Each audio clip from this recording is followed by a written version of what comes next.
Hare Om.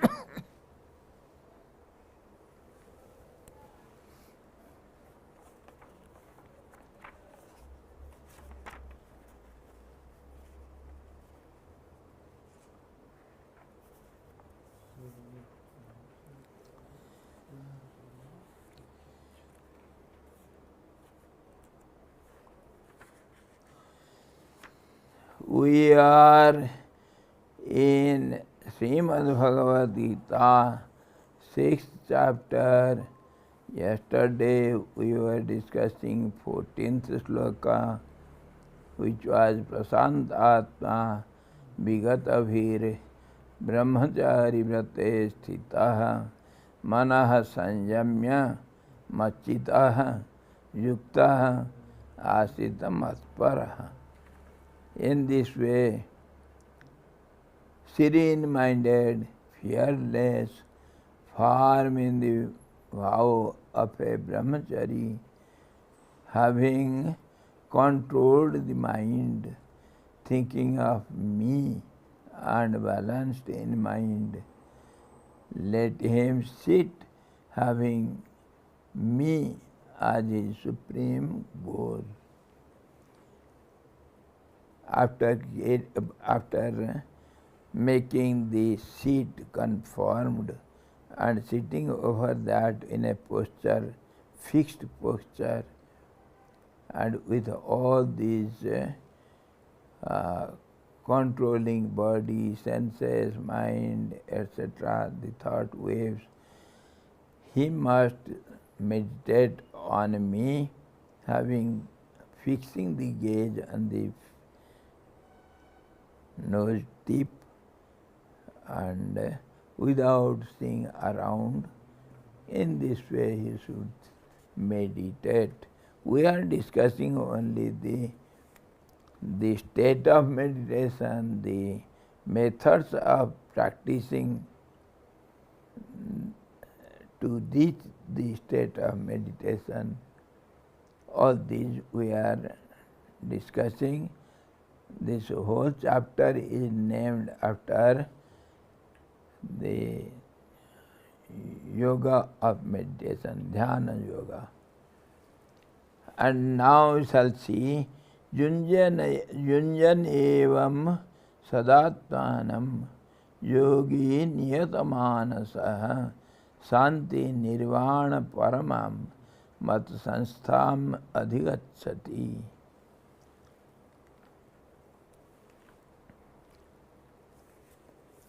Thus, always keeping the mind balanced, the yogi, with the mind controlled, attains to the peace abiding in me, which culminates in liberation only. My state is state of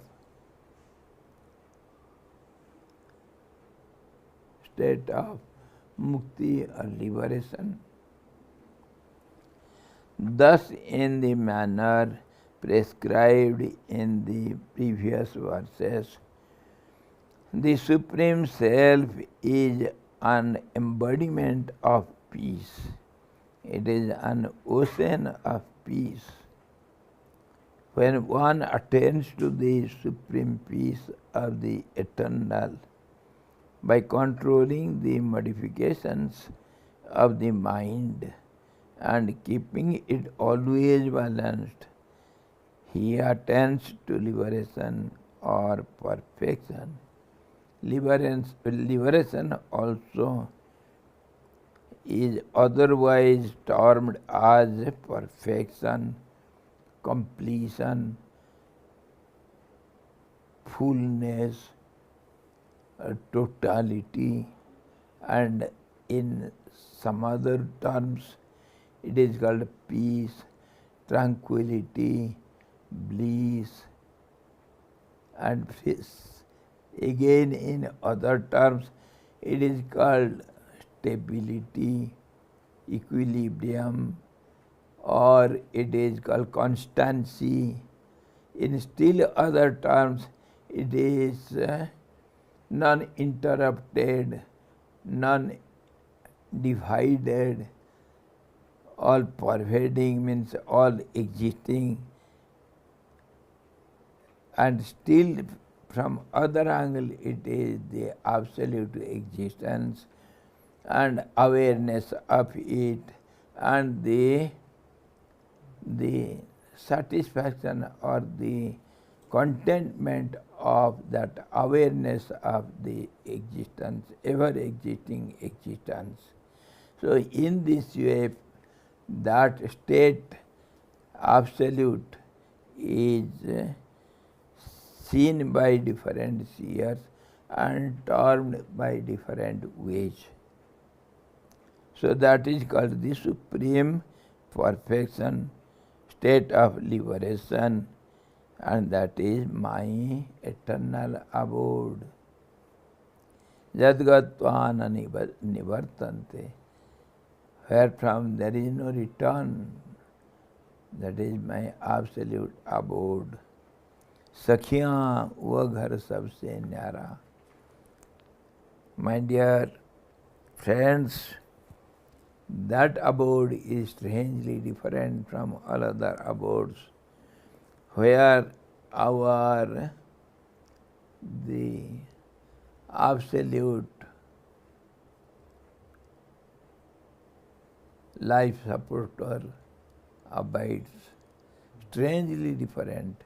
It is neither day nor night, neither good nor bad, neither far nor near. It is beyond all these dualistic pairs of opposites. So it is something strangely different. We cannot give any example for it.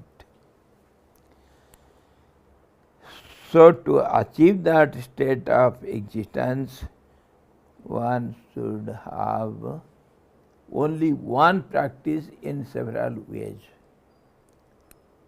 Steadying the mind, prana, and senses, and your activities, and your motives, and attitudes, and everything. Manyness should be diverted and directed towards oneness. That is the process, essential process. Do it as you like, any way you can adopt. So these are different ways explained by Lord Krishna to Arjuna to have that state of meditation, steadiness, or you call it Dhyana.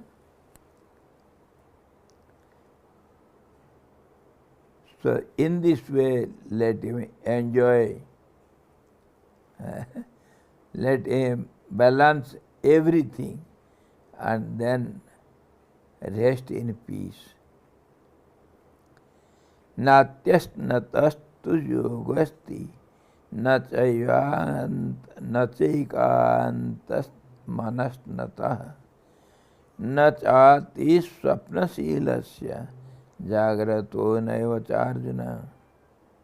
O Arjun, verily, yoga is not possible for him who eats too much, nor for him who does not eat at all, nor for him who sleeps too much, nor for him who always keeps awake, O Arjuna. Extremity, though this state of extremity is the supreme abode, supreme state, yet all the supremacies or extremities should be overcome. Eating, drinking, talking, or walking, everything, whatever we do in our day-to-day life by the body, senses, mind, prana, whatever we do. Because you cannot keep even for a moment silence.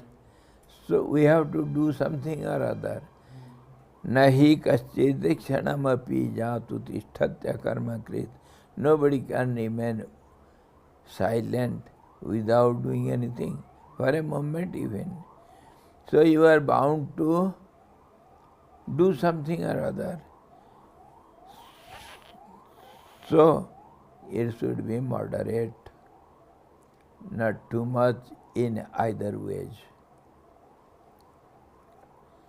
One should not eat much, nor eat very, means nothing. Too much fasting, not too much eating.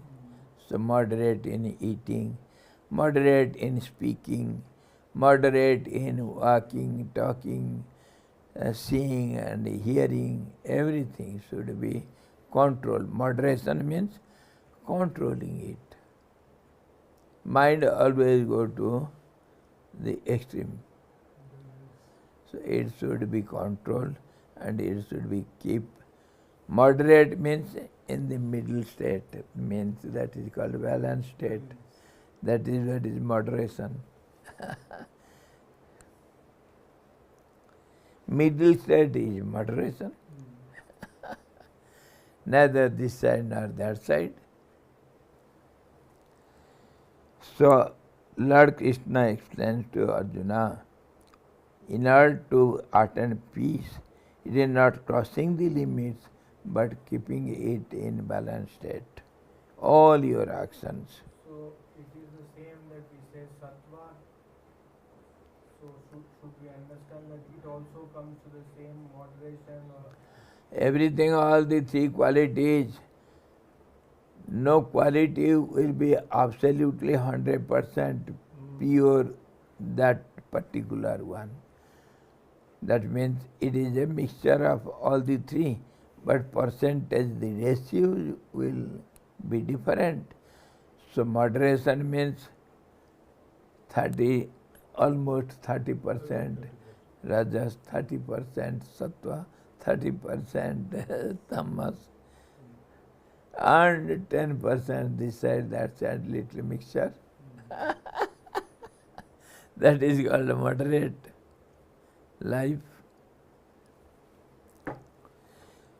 Take it in any way you like, whether it is three qualities or actions or reactions or your sleep, jag, and waking and dream, or your all these day-to-day life, or anything you say, or your spiritual practice, everything should be moderate.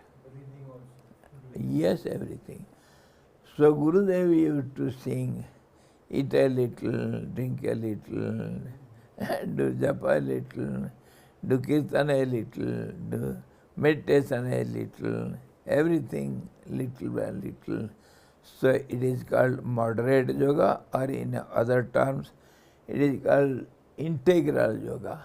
Little of everything, it brings balance to the mind. Mind is not tired of doing something extremely hard.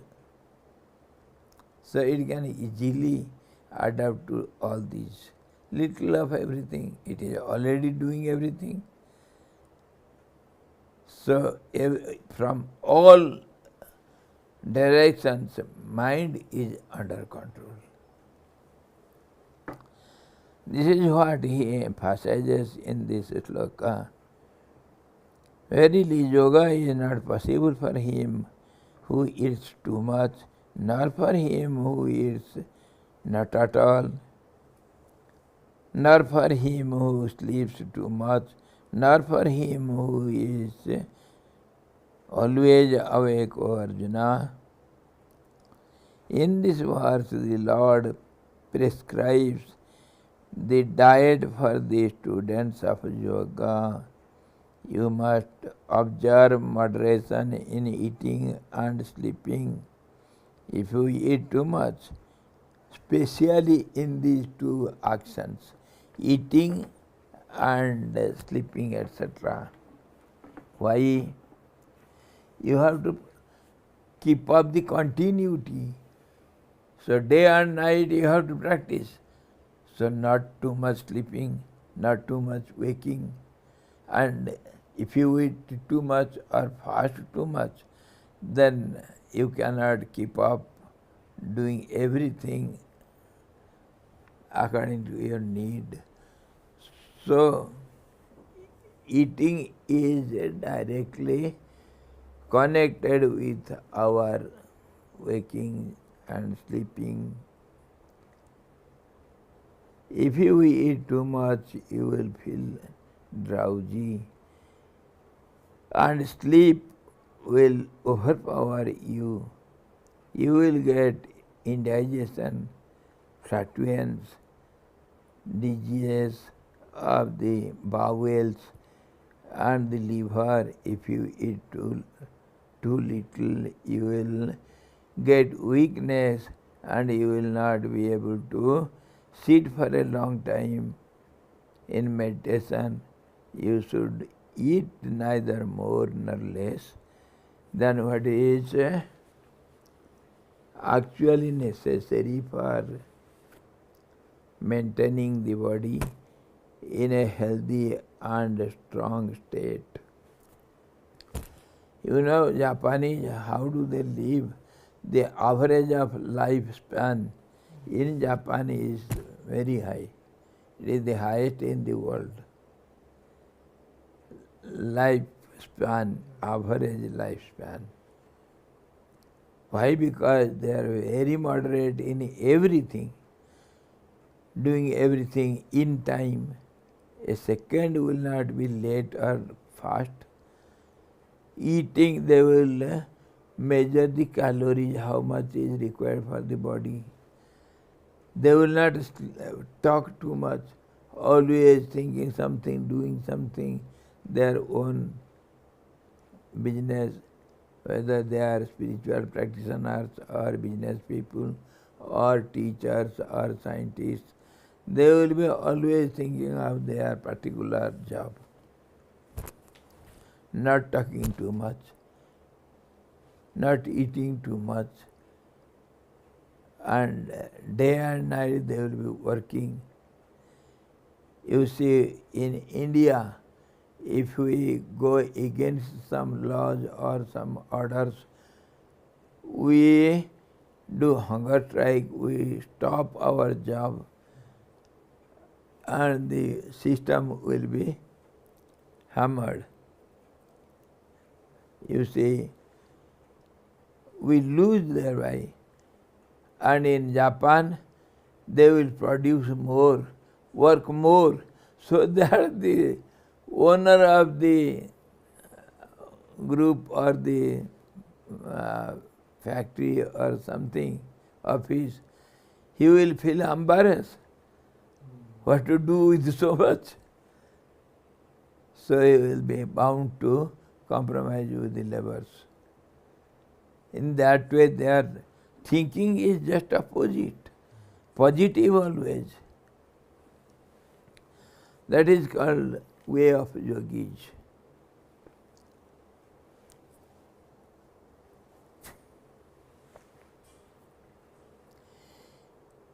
It may mean also that success in yoga is not possible for him who eats more than the quantity described in the textbooks on yoga. It should be nutritious, it should be little, it should be energizing.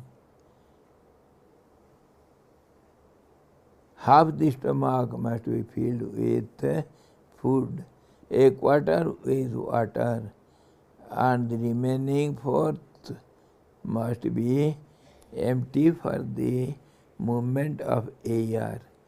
This is the mitahar, moderate food, or moderate diet for a student of yoga. If you sleep too much, you will become lethargic.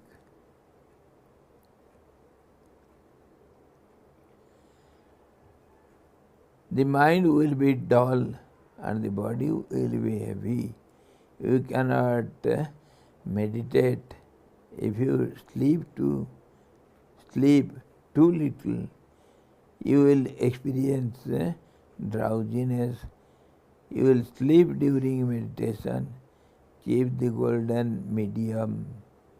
You will have a rapid progress in yoga. This is what is emphasized by Lord Krishna in this stanza.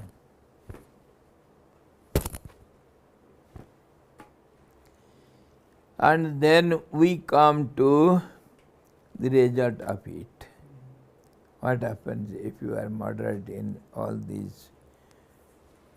Yuktahara viharasya, yukta chestasya karmasu, yukta swapnavabodhasya, yogo bhavati dukkhaha. One who adopts these moderate methods, yoga becomes the destroyer of all the miseries. Yoga becomes the destroyer of pain for him who is moderate in eating and recreation, such as walking, etc., who is moderate in exertion, in actions, who is moderate in sleep and wakefulness. You see, when one practices yoga, postures, asana, pranayam, or sometimes bandhas, mudras, etc., every in between we allow the practitioners to relax in a savasana. That is a must, or else the student will feel tired.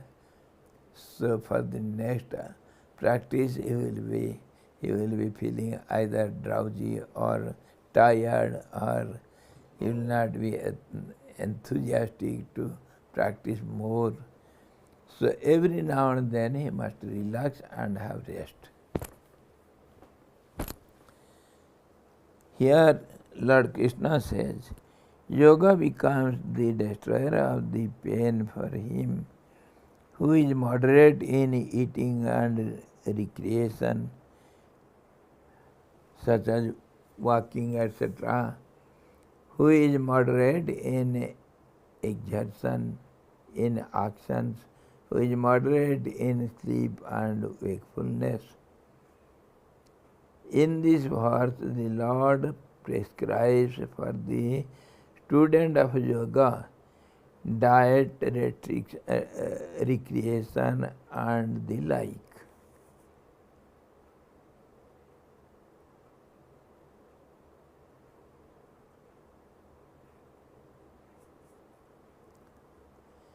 The student of yoga should always adopt the happy medium or the middle course. Lord Buddha went to the extremes. In the beginning, in the matters of food, drink, etc., he was very abstemious and became extremely weak.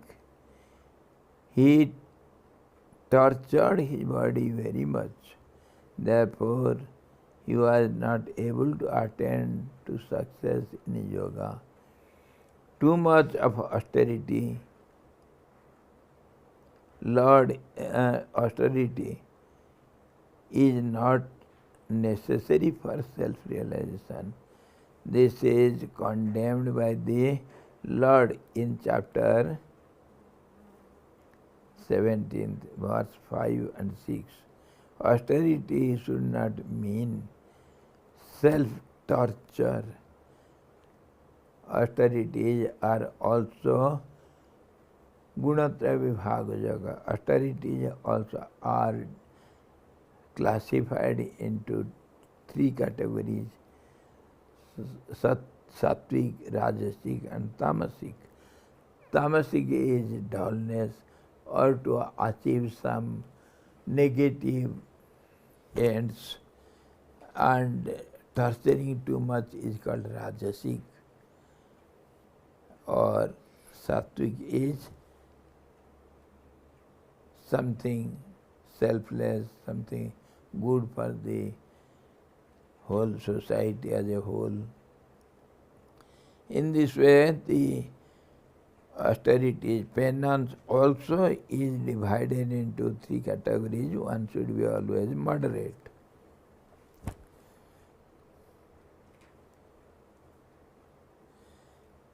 This is condemned by the Lord Krishna. Then it becomes diabolical. Diabolical. Diabolical. Some new word, yes. The Buddhi Yoga of Krishna is wise approach to austerity. Some aspirants take asceticism as the goal. It is only the means but not the end. Ascertaining everything, accepting everything. This is, of course, a means, but it is not the end.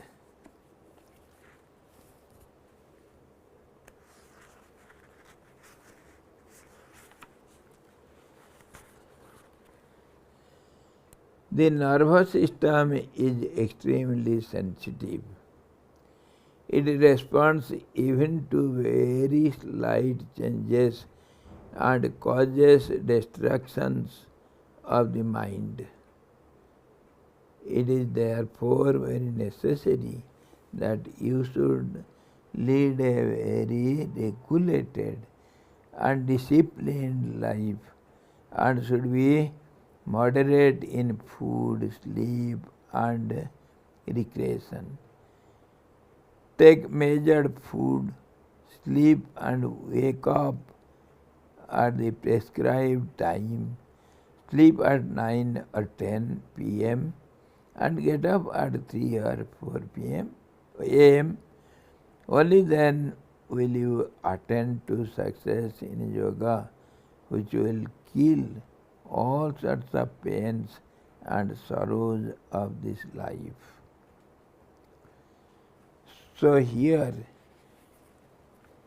we condemn the extremity or too much exertions. One should not go to the extreme. What is your opinion? It is said by all the great saints and sages, but practically all these great beings, they have gone to the extremity in the beginning, or else nobody has attained the highest without the extremities.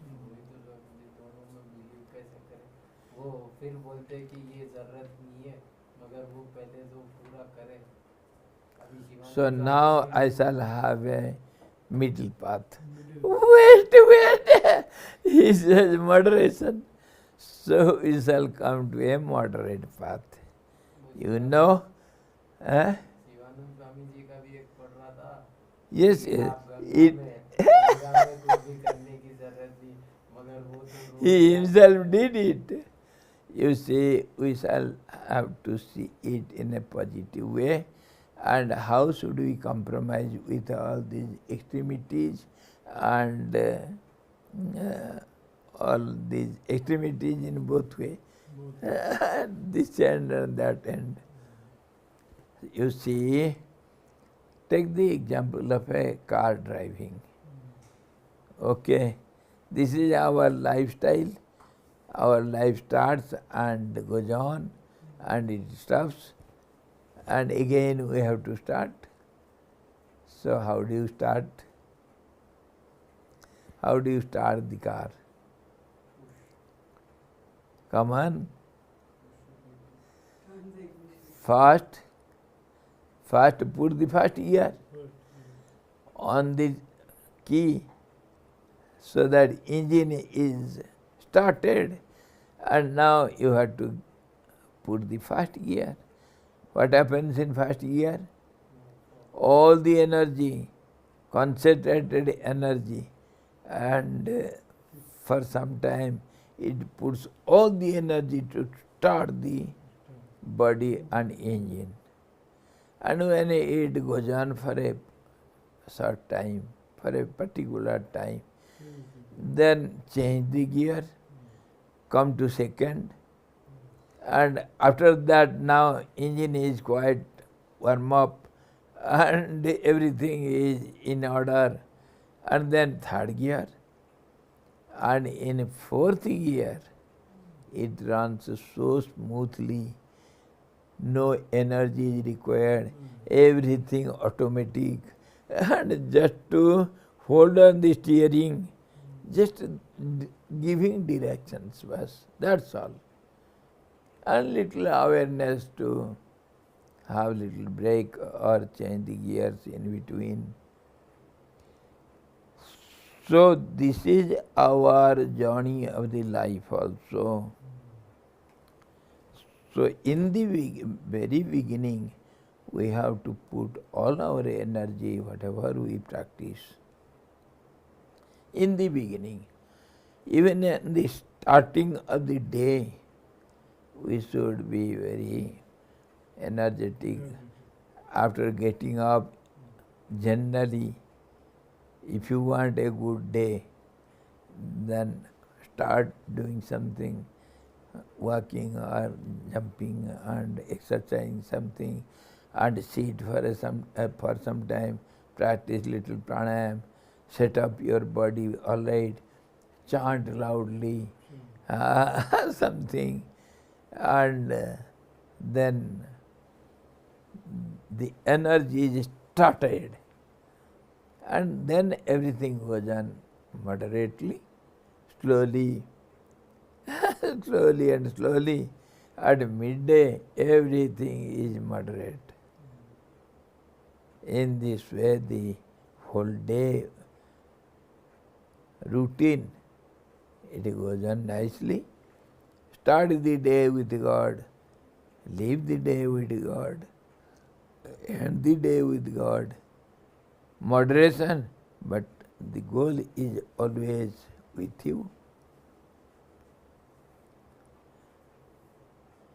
And unknowingly or knowingly, we do the same thing here. Morning, get up, finish off your call of nature and washing your body and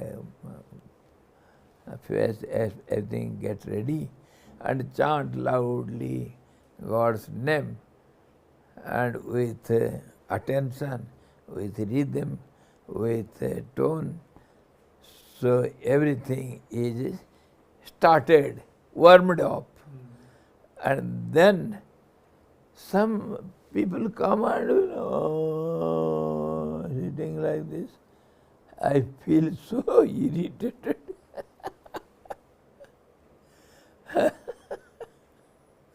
My Lord. And I get awake, be energetic, feel energetic. In the morning itself, if you feel lethargic, what will happen the whole day? And many people deny loud chanting in the early morning. Low chanting.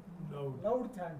Loud chanting is a very, very helpful process. Of course, it should be rhythmical, with one sound, so the mind will be one.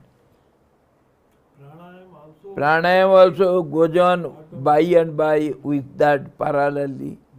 When you chant rhythmically, you are doing pranayam also.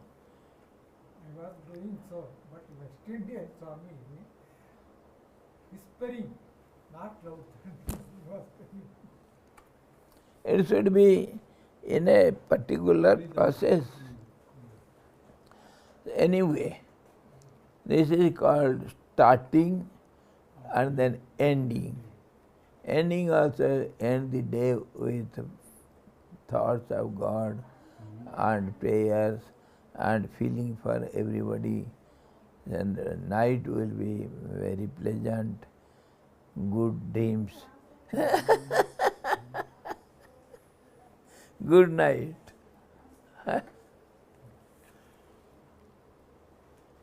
So this is moderation, means moderation in this way. If you start very slowly the vehicle, it will not start up. In the beginning, this energetical trial is a must. And then everything comes into order, and then moderation.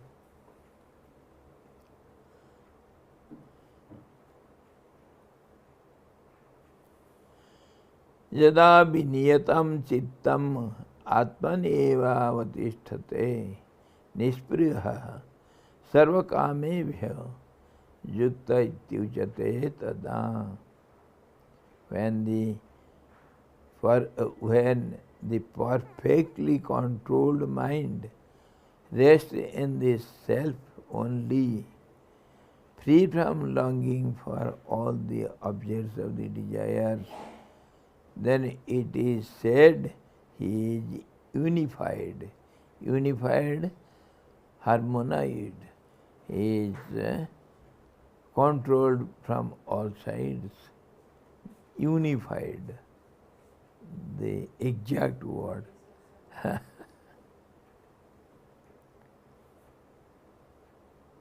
Perfectly controlled mind. What do you mean perfectly controlled mind or haphazardly controlled mind? How do you understand it? Perfectly controlled mind means for a long time one who has practiced all these, the mind gets habituated to the moment one sits, mind comes under control and sticks to the habitual process, and after a long time it gets habituated. You see, mind is always the servant of habits. Without habits we cannot do anything. That's why in Gita also Lord Krishna emphasizes upon this point. Abhyasena kaunteya vairagyena cha grihate. Abhyas means repetition of one practice. That is called habit. Whatever actions you do, if it is repeated again and again, it becomes a habit. And our character is the outcome of our habits. That is our recognition. That is our identity. Our character is our identity. The person is not measured by its wealth power or mental power or its controlling power, etc., its position or its supremacy in some objects or in some processes, in some actions, some sections of government. That does not give importance to the person. How a person is measured, what is the unit to measure a person? He is measured by his actions. Karma pradhana vishwakari rakha. The whole world is linked as it were by your actions, and every action will have reaction, and that reaction becomes action for the other further reactions. Cause and effect in the same way. So what happens? This way,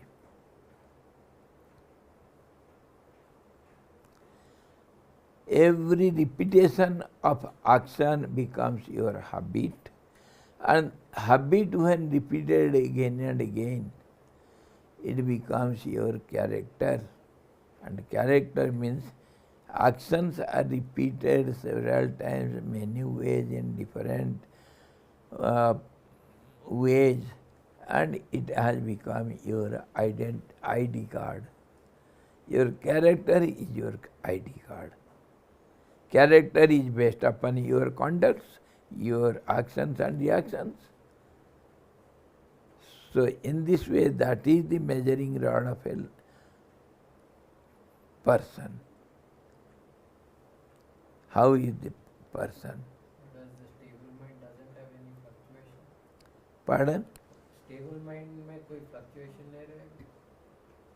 Of course, fluctuation is everywhere found because it is world, everything changes. But there will not be so much visible or harmful fluctuations. But fluctuation. It will be there because world is such. Everywhere there is something or other as a change. So your habits also will subject to change. Everything is subject to change. So by the way, you can adapt yourself. Instead of going downward, you can go upward. There is the chance to make up yourself. Atmanava Atmane Atmena Atmanavandhu Atmeva Ripuratmanam. And you have to save yourself by yourself. Atmeva, what is that slok? There we discussed. One should uplift oneself by himself.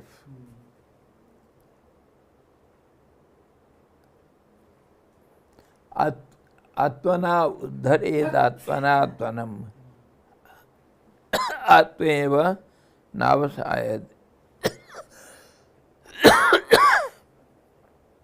One should uplift his own self by his own self. That is how there is a chance when it changes, make it positively changing. Don't allow it to change in negative ways. So you will be always progressing. There is no danger in the way. At the nick of the point, you have to hammer. So in this way, that perfectly controlled mind means the mind with one-pointedness by repeated practice, when all desires for the objects of pleasure, seen or unseen, die, all the desires die. The mind becomes very peaceful and rests steadily in the Supreme Self within. As the yogi is perfectly harmonized now, as he has attained to oneness with the self, and as he has become identical with Brahman, means united or become one with the Brahman, sense phenomena and bodily affections do not disturb him. He is conscious of his immortal, imperishable and invincible nature. Yukta means united or harmonized with the self, or harmonized or balanced. Without union with the self, neither harmony, nor balance, nor samadhi is possible. That means that is the state of your being, it is not the practice. But practice ends there, resulting in culminating in the absolute state. So tomorrow we shall see further. Yatha deepo nivatastho ningate supma smrita yogino yata chittasya junjato yogamatmanaha. He says, as a lamp placed in a windless spot does not flicker, to such is compared the yogi of controlled mind, practicing yoga in the self or observed in the yoga of the self. When you are completely observed within, then your active senses or body or mind or prana, they will not flitter. This is a beautiful simile.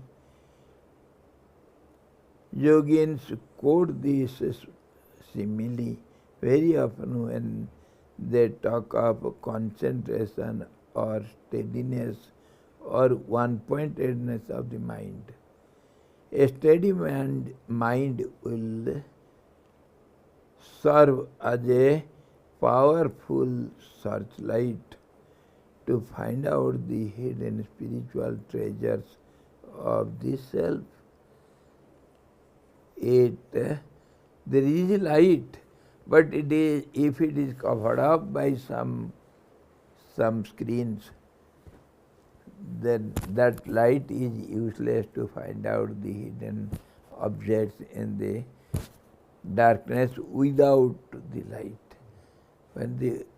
When you discover, when you throw out the overpowering, overlapping screen from the light, it is ever burning, it is self-effulgent, and now you can find out all the hidden objects. Similarly, when all these outgoing senses and mind and intellect and your prana, etc., which acts as a overpowering hiding factor of the inner effulgence, then you don't see anything outside clearly. That is called ignorance. And when it is discovered or thrown out, the hiding agents are taken out and thrown out, the ever burning lamp, it will reveal everything.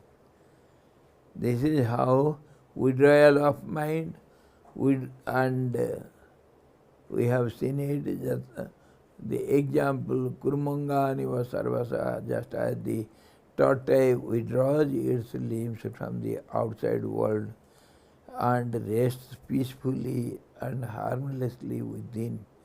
Similarly, one should withdraw all the senses and the thoughts, waves of mind, and rest within. And that is the final goal of every spiritual practitioner. Anyway, tomorrow we shall see further. Hari Om Purnamada Purnamidam Purnat Purnamudachyate Purnasya Purnamadaya Purnamevavasisate. Om Shanti Shanti Shanti. Sadguru Bhagavan ki jai. Sachidananda Bhagavan ki jai. Krishna Bhagavan ki jai. Gita Mata ki jai.